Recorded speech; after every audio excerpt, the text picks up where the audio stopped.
Allez, premier débrief bourse de la rentrée à la fin d'un été qui aurait été agité en bourse. La faute, Donald Trump, encore lui, il a eu de cesse de souffler le chaud et le froid sur ses relations commerciales avec la Chine.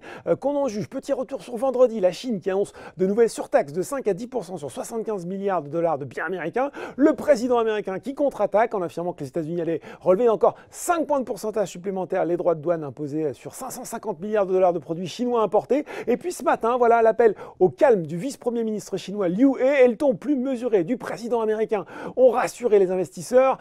Feuilleton à suivre, mais en tout cas le CAC 40 termine la séance en hausse de 0,45% vers les 5351 points dans des volumes de vacances car plus de 2 milliards d'euros échangés sur le marché américain. C'est un peu le même son de cloche. Après la punition de vendredi, les indices relèvent la tête sans excès toutefois. Le Dow Jones gagnant 0,9% et le Nasdaq 1% à 17h40.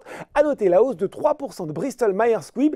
Celgene s'est mis d'accord avec Amgen pour lui vendre au Tesla un traitement du psoriasis et de l'arthrite pour la bagatelle de 13,4 milliards de dollars. Une transaction qui ouvre la voie à la fusion à venir entre Celgene, qui gagne aussi 3%, et BMS. Côté haut, sur le marché français, la foncière Mercialis occupe la première place du SBF 120 devant Fnac Darty et Rothschild & Co. Sur le CAC 40, Peugeot rugit plus 1,4%.